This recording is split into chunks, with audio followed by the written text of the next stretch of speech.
Two retirees, the same age, the same $2 million saved, and they both stopped working in the same year and both experienced a market crash in year one. Fast forward 10 years later, they have completely different lives. One is traveling, spending freely, helping their kids, doing everything they imagined a retirement would look like, while the other is back working part time, scared to touch their portfolio, living smaller than they did when they had a paycheck. They had the same amount of money, same market, and experienced the same downturn.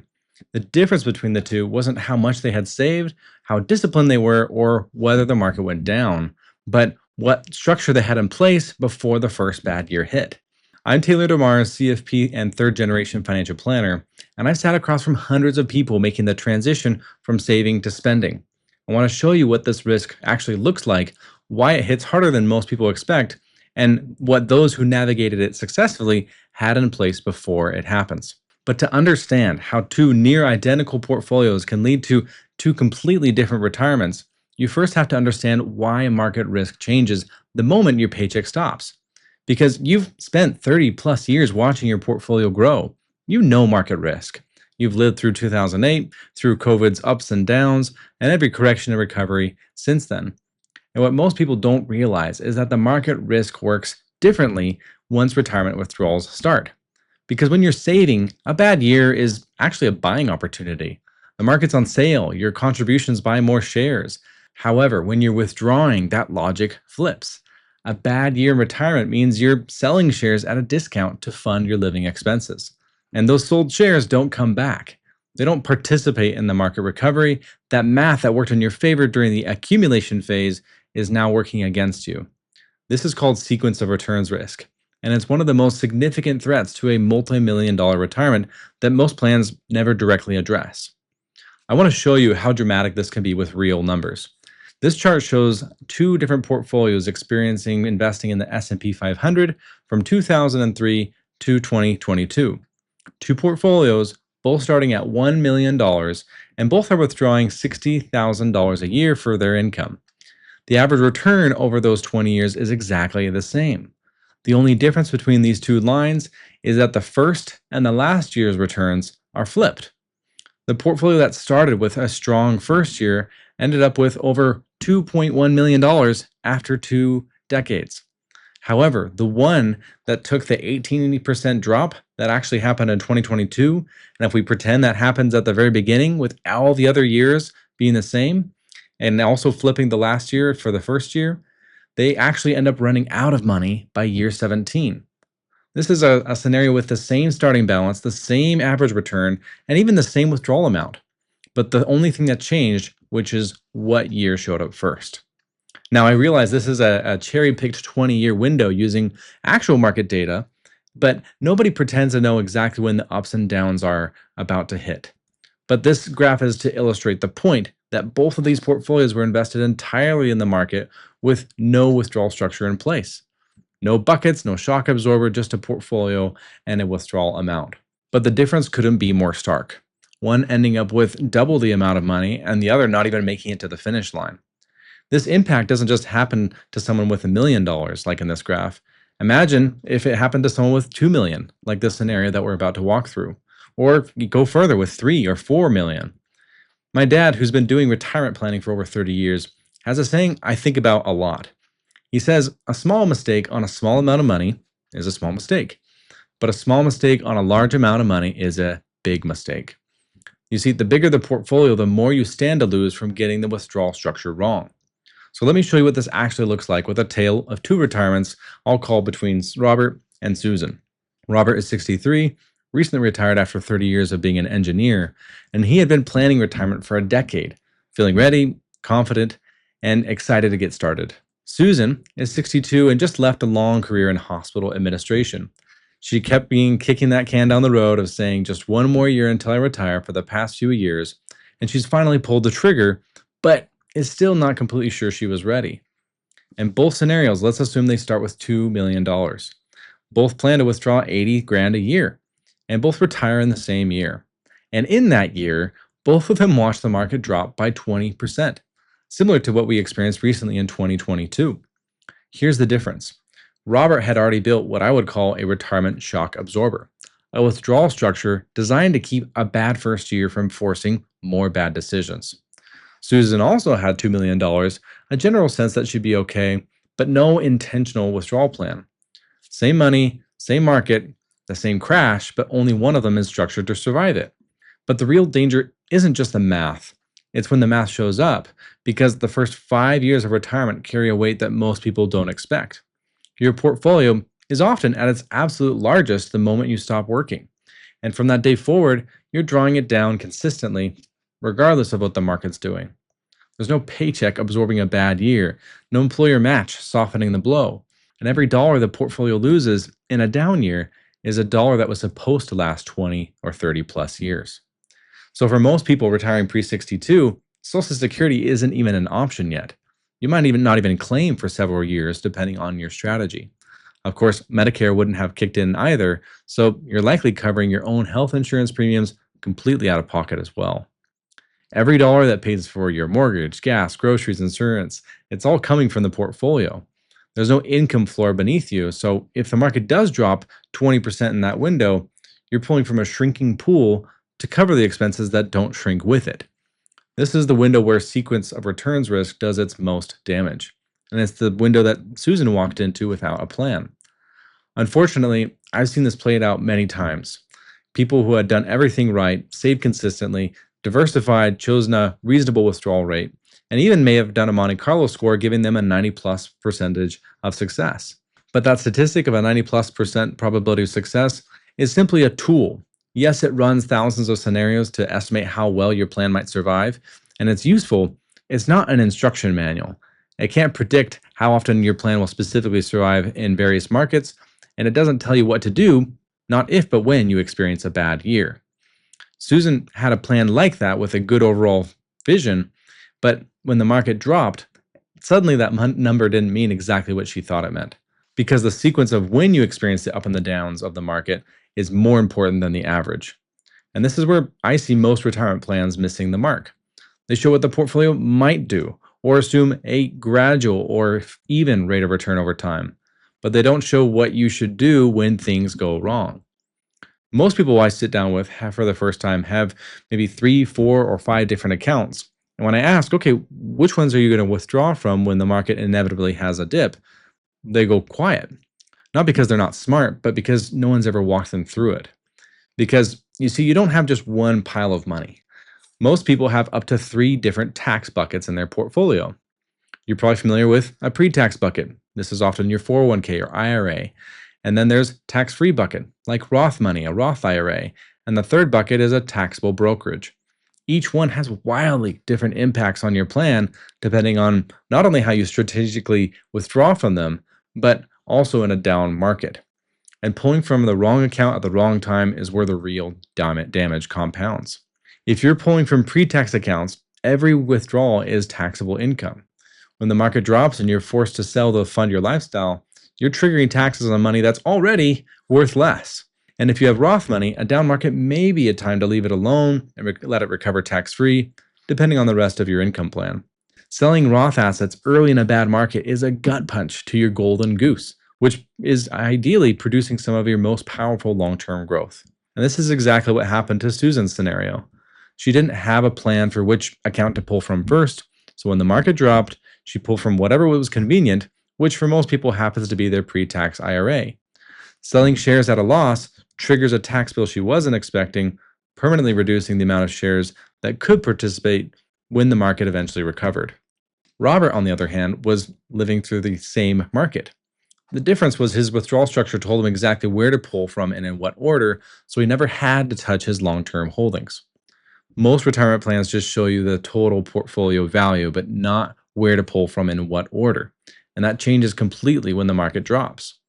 So this sequence is one of the most consequential decisions of arguably your entire retirement. And it's not one you want to make a decision on just based on what's convenient or a gut instinct. The right answer is rarely the default answer. Now, if you want to see exactly which account you should pull from in retirement if the market drops in year 1, and whether you have a shock absorber plan in place, there's a link in the description below to schedule a conversation with me. But stay with me because what comes next is the piece that changes about how most people think about year 1. Because everything I've covered so far, the sequence of returns risk, the withdrawal order, the account coordination, all that assumes you make rational decisions when the market drops. From firsthand experience, I know that most people don't. Think back to when the market dropped in 2008. You were still working, you had a paycheck, and you can honestly tell yourself, hey, this is going to be temporary, and I'm going to hold and let the market recover. But when the market drops in year one of your retirement and there's no paycheck safety net, and when you've already withdrawn $80,000 for your lifestyle and you're watching your 2 million pot go down to 1.6 million, that's a completely different experience. For someone who already wasn't sure whether they could stop working, a year one drop just confirms every fear in the book. It validates the voice they had to say, I should have worked just one more year. And there's a layer underneath that most people don't talk about, which is you've spent over 3 decades building this portfolio. Every paycheck, every bonus, every time you chose to save instead of spend, that's how you got to this portfolio size. So your entire financial life has been about watching that number go up. And now the first thing in retirement asks you to do is watch you go in the other direction. That shift from building to spending is almost one that nobody talks about until they're living it. So let's think about Susan. She pulled the trigger after years of hesitation. And then in year one, the market dropped. For her, that wasn't just a financial event. It felt like proof that she had been right to be afraid. So she did what she felt was responsible. She cut her spending drastically, sold more investments to create a cash cushion, and then started looking for part time work. Not because the math required it, but because her fear and paranoia did. Robert, on the other hand, watched the same decline, but didn't sell the part of the portfolio meant for the long term because his structure didn't mean he had to. He had time to let the market recover. And that time is something Susan didn't have, giving him the ability to stay calm while the storm passed and continue to fund his needs, wants, and wishes. The most painful retirement outcomes I've seen weren't caused by bad markets. They were caused by good people making understandably hard decisions from a fearful place at exactly the wrong time. The goal from this structure isn't just to protect your math, it's to protect your behavior when everything feels uncertain. So the question isn't how do you avoid every bad market? It's how do you build a structure to know that not if, but when a market comes that is on a downturn, you're ready to not make a bad decision. In our practice, we leverage a buckets income system I call the retirement shock absorber. The idea is straightforward.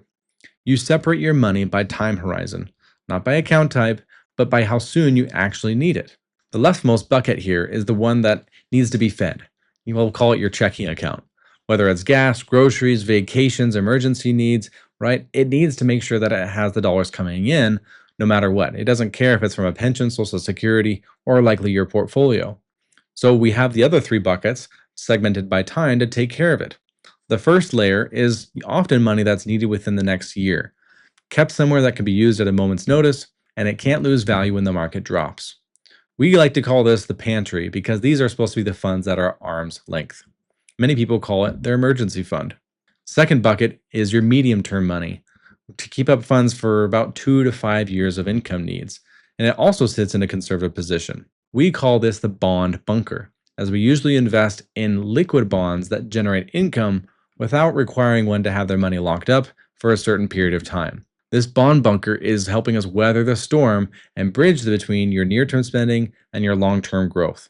So it extends the runway that you're not just protected for a year, but ideally for a full recovery cycle.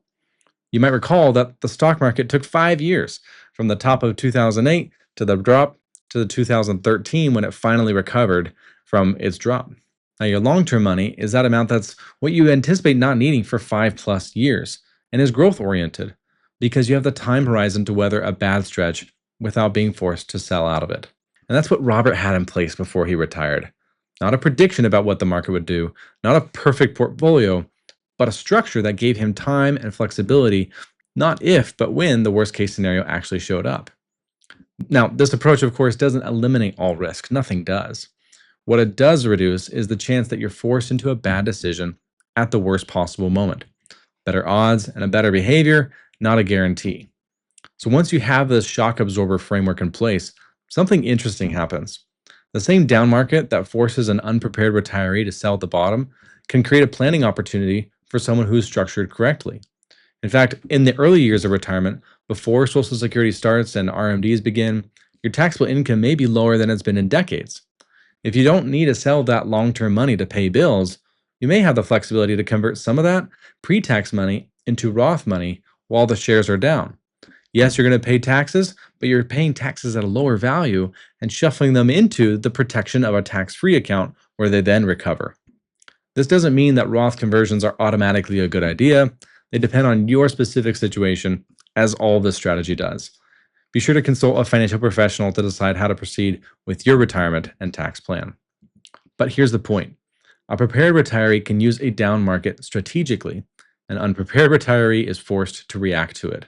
And that's fundamentally a different position to be in. And there's one more thing I want you to take away from this. Everything we've talked about today, the shock absorber, withdrawal sequence, the bucket structure, this isn't something you build on the day you retire. It's something you need to have structured in the years leading up to it. Because think about the last time you were on a flight. You didn't want your pilot to get right above the airport and shut off the engines because, well, you've arrived, technically. You would rather have your pilot do the miles long gradual approach to the runway, a smooth landing. And that's the same thing for retirement planning. The gradual rotation of your investments into the right positions, so by the time you stop working, your structure is already there. You're not scrambling to build it while the market is already moving against you. And heaven forbid, a market crash hits right before you retire, because if your structure is already in place, you're not forced to push back your timeline or cut your plans short. You're still able to retire on your terms when you plan to, because the preparation was already done. I think about the contrast between Robert and Susan's scenario a lot, where they have the same money and the same market and the same decline, but Robert didn't avoid the downturn, and Susan didn't fail because she was careless or irresponsible. She had saved a significant nest egg with decades of discipline. The difference was planning and preparation. One of my favorite scriptures, in fact, is, "If you are prepared, you shall not fear." And that's what Robert had before the first year showed up. And Susan was just relying on the overall number. But a retirement plan is not just a number, it's supposed to be a structure that's meant to survive the years that don't go the way you expected. One of my favorite memories from last year was in April of 2025. You might recall that Trump came out with his Liberation Day, and there was the tariff tantrum that happened in the stock market, causing it to drop by 10% in within a week or two. Very scary time. Coincidentally, I had a pre-planned review with a ongoing client who was in his 70s, and I fully expected him to start the conversation being all worried about what's going on in the market and whether he can make it, pay his bills. And when I was opening the conversation and shooting the breeze, he couldn't wait to tell me that he had just booked a bucket list trip to take his son and his 4 grandsons to the Isle of Man motorcycle race, and he couldn't wait. I was at a loss for words, and I frankly was wondering if he was paying attention to the news recently. But the reason that memory stuck out to me was he knew that he didn't have to depend on the ups and downs of the market on a weekly, monthly basis to be able to determine if he could still take care of his needs, wants, and wishes.